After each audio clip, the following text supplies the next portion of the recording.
How to Survive Camping. Rule number 4. The Dancers.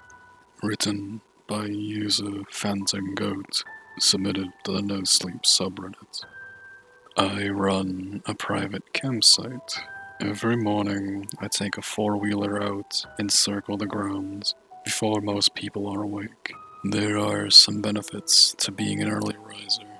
Solitude, seeing the sun rise, finding the human torso lying in the middle of the road before anyone else. Yes, the torso. Just the torso. This was back before smartphones. I was 21. I had been in my last year of college, finishing up a business degree with a minor in horticulture. The campground was staffed in part by my extended family, but its ownership passed only to direct descendants. My life was planned out from birth, and so my degree choice was deliberate. I believe my parents would have supported whatever I chose to major in, so long as I took ownership of the campground. But I've loved this place my whole life and wanted to prepare myself to be the best steward I could be. It was the start of the spring semester when my mother forgot to close a window. My father woke in the middle of the night to find the little girl sitting in the mangled ruins of my mother's abdomen. Enraged, he seized the girl by her hair and dragged her out to the back door and into the yard. She shrieked and pleaded, but he couldn't be swayed. He threw her to the beast, and after he was finished with her, it turned on him. The police found his hand. That was all they found. I know this is what happened because I dreamed of it. It was a true dream. If you ever had a true dream, you know they feel different, and you know you can trust them. I never finished college. I regret that some days. I don't need a degree to do my job, but I think it would have been nice to have. There's an empty spot on my office wall. My parents had cleared it before they died so they could hang my diploma there, in preparations for when I took over management. I can't bring myself to put anything else up in its place. I was well prepared to take ownership of the camp despite my age. I've been training for it my whole life, after all, and I had my entire extended family to help me. So, when I found part of a body in the road, I knew what to do. My flip phone's coverage was limited, and I couldn't make calls while under the canopy of the trees. Instead, I carried a digital camera and took photos from all the important angles that the police would be interested in. Then I took out the large black trash bag from the back of the four-wheeler and edged the body in. I tied it shut, put another bag around it, and tied it again. And then I hoisted it onto the back of the vehicle and strapped it down. The blood was fresh enough that I could wash it off into the dirt with the couple of gallons of water I carried for the specific purpose.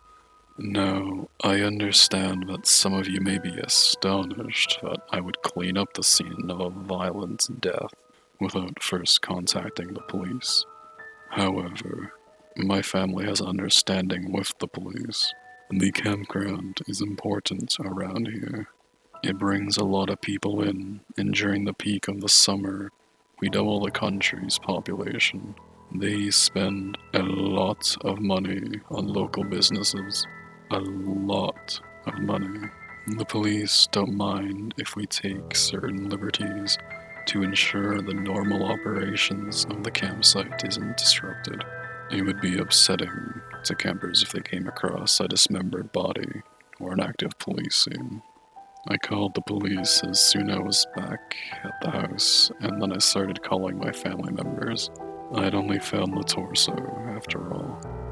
That meant there were 2 legs, 2 arms, and a head yet to be found, and I had no idea how many pieces those parts were in.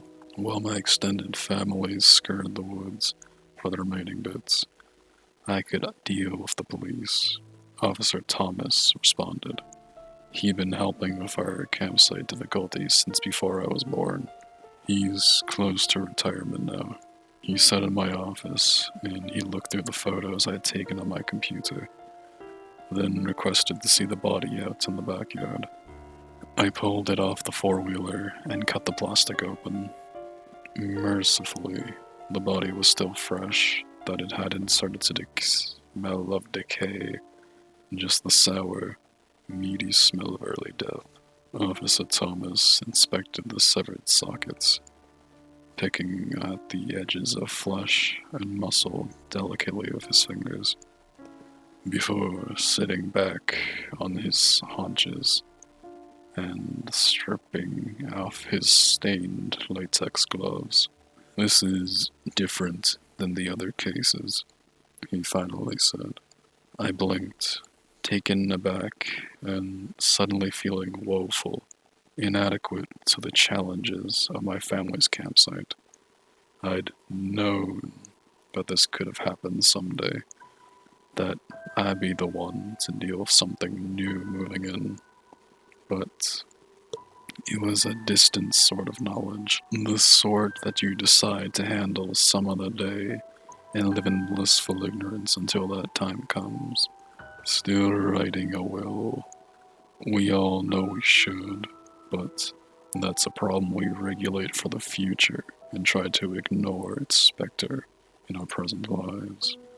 Thomas explained that the limbs were severed methodically when we were dealing with a wild animal, whether natural or otherwise. The bodies would be haphazardly torn apart. There'd be additional injuries of teeth and claw marks. The torso was otherwise untouched. There wasn't even bruising. This indicated that the victim hadn't even been restrained, at least not by methods or left marks. The police might not be able to tell us what we were dealing with, but they could help narrow the possibilities. Thomas had brought the police van, so he put the body into a bag and tossed it in the back for transport to the morgue. He asked that we bring the other parts by once we found them, and they'd start trying to identify the victim. I would also check in with the other campers to find out if someone was missing, and perhaps any information about what they'd done, where they'd gone, what they've done, or where'd they gone. Then Thomas would come back with some paperwork about a wild animal attack, and that'd be it. We'd lose some campers, of course, once the rumor started to spread. That was unavoidable. Business would be slow for the next year, but it would bounce back once people began to forget that urgent sense of danger and slip back into complacency. We hadn't formally acknowledged that this was an old land yet. The rules wouldn't come until later, when we had too many creatures that were intelligent or powerful enough to elude our attempts at removal. We found all the body parts by midday. They'd been left deliberately, placed so that someone actively searching for them could find them, but the casual passerby was unlikely to notice. My cousin found the head. She called for me on the walkie-talkie, asking that I come look. She sounded deeply shaken. My cousin is 2 years older than me. I was quickly finding that the camp manager title conveyed the perception that I was better equipped to handle anything, no matter how horrific. The head was placed on a stake in the center of a narrow clearing. The ground was spongy, as it sat in a depression that collected water every time it rained. 4 more stakes were stabbed into the earth, a circle around it. I pulled out my compass and checked their orientation. They sat askew from the cardinal directions. I frowned. This was a deliberate perversion. "Look," my cousin whispered, pointing at the head on the stake. "He's still alive." I edged closer, peering at the head. My skin crawled, and I felt goosebumps break out on my arms as I crossed the perimeter of the circle. A middle-aged man, perhaps in his 40s. His jaw was missing, leaving behind the upper row of teeth, and his eyes were wide, silent suffering. He blinked. I swore and stumbled backwards, rounded on my cousin, and told her to leave, to go take a break and recover her composure, and then start going around and asking camps if all their members were accounted for. I'd take care of it from here.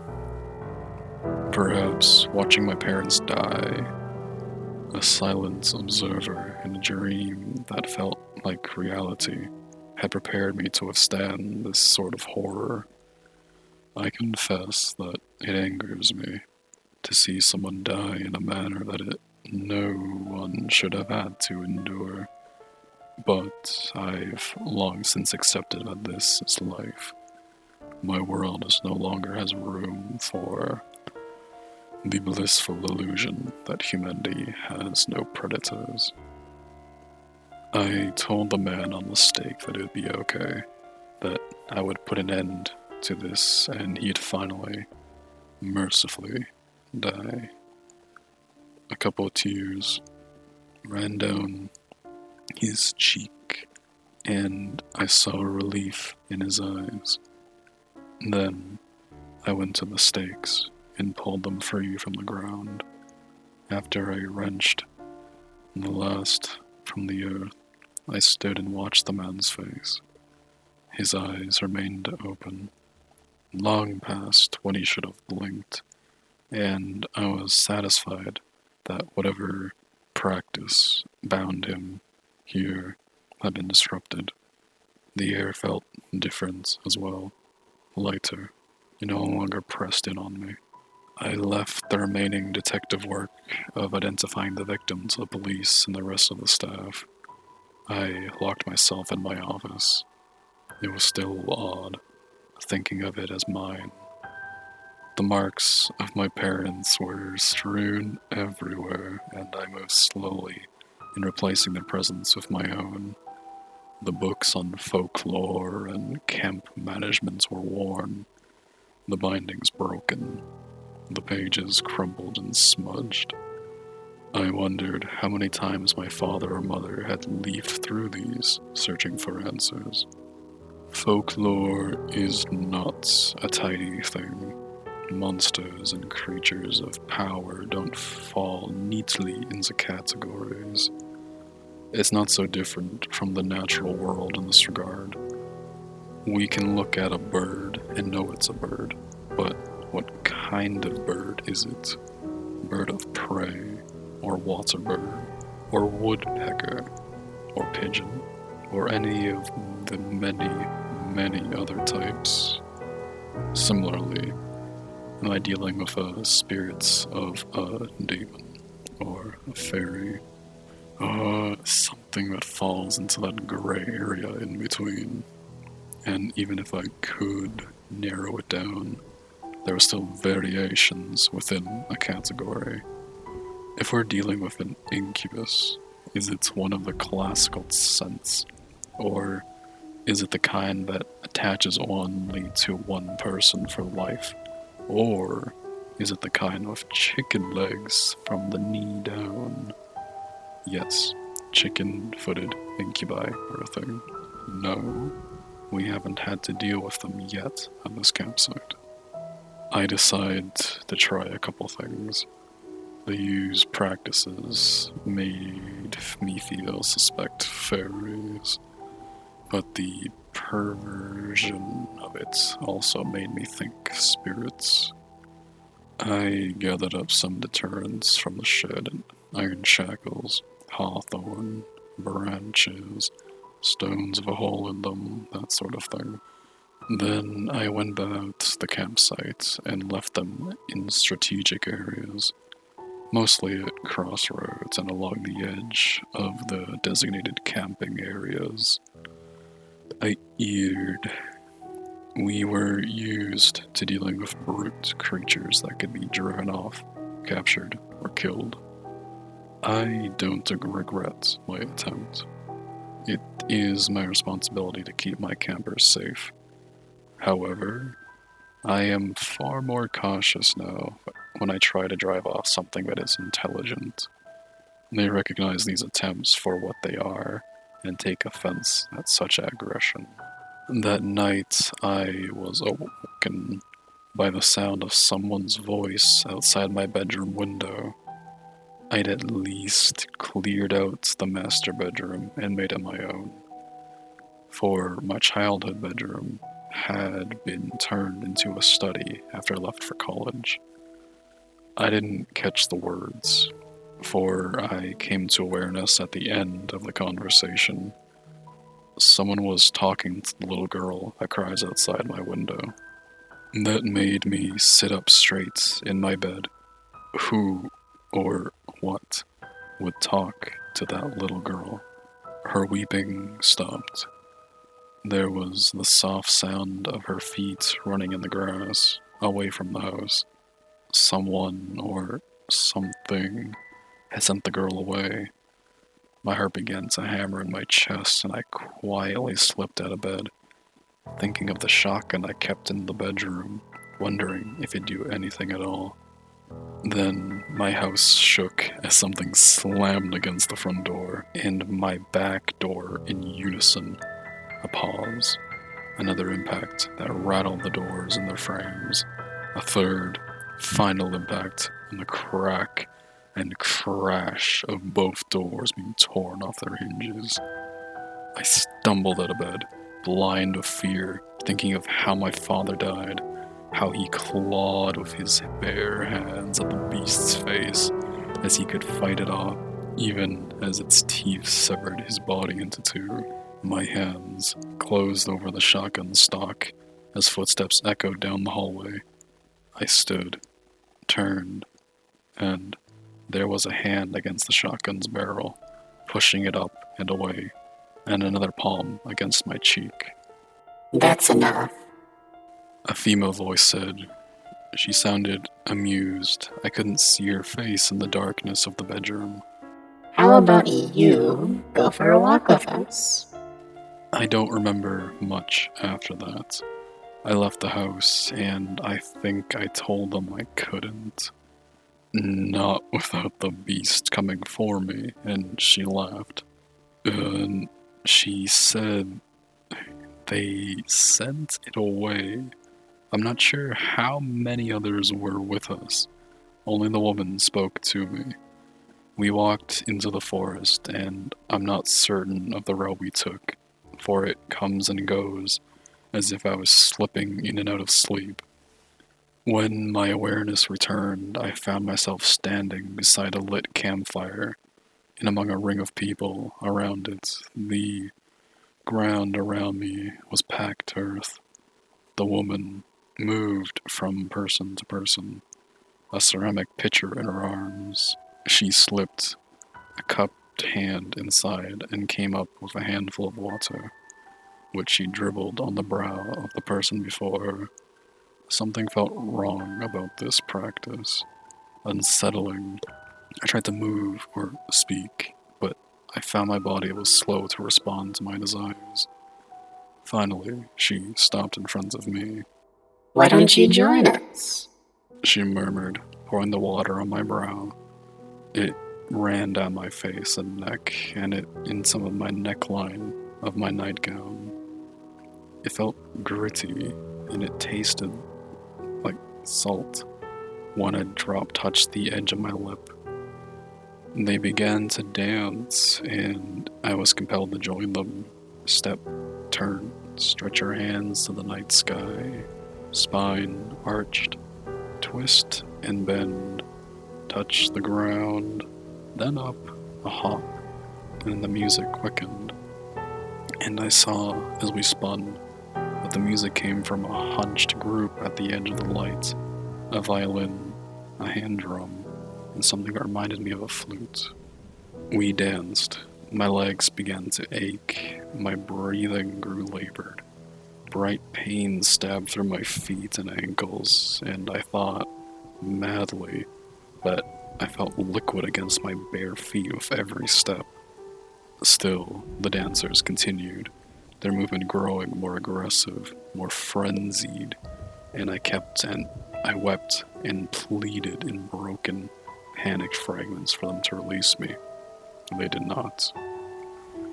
I collapsed before the music stopped. My chest heaved in spastic gasps, racking my entire body with convulsions as it instinctively tried to bring in more oxygen to my battered body. My feet burned, pain shooting up my legs with every beat of my heart. I lay there, writhing in the dirt, whimpering and openly weeping. The dancers clustered around my prone form. One of them crouched, and I felt fingers in my hair, close to the roots, and she lifted my head from the ground so that I was able to see her, so that I was forced to look up at her. The firelight was to her back, and I could only see her chin and lips in the flickering light. The little girl and the beast have laid claim to your life. She said, and she smiled, her white teeth shining in the darkness. None of us will contest their right. However, there is still so much we can do to you before you succumb. She leaned in close, and I felt her breath against my ear, her body smelling of earth and plants. Don't try to drive us off again, she whispered. She released me, and as a group, the dancers and the musicians turned and walked away. I'm not sure how long I lay there, shuddering on the ground. It was one of my senior campers that found me. I heard his footsteps approaching at a run, and then he hit the ground next to me, turning me over onto my back. A flashlight shone in my face, and I squeezed my eyes shut tight. "Oh, thank God," he breathed. "You're alive." He didn't recognize me. That's not uncommon. I don't socialize with the campers much. I was able to tell him not to call 911, that I was the camp manager, and I just wanted to go back to my house and rest. I could take care of myself from there, or call my aunt to come help. He disposed of me on the sofa in the living room and remained at my house until my aunt arrived. At one point, he asked me what had happened. "The dancers," I said weakly. "The dancers found me." His attention focused on that, and he asked a few questions. Specific questions. "Weird," he finally said, convinced we'd encountered the same people. "I danced with them a few nights ago. I don't think I've ever felt so happy in my life." Even in my exhausted state, his words triggered a memory of something I had read.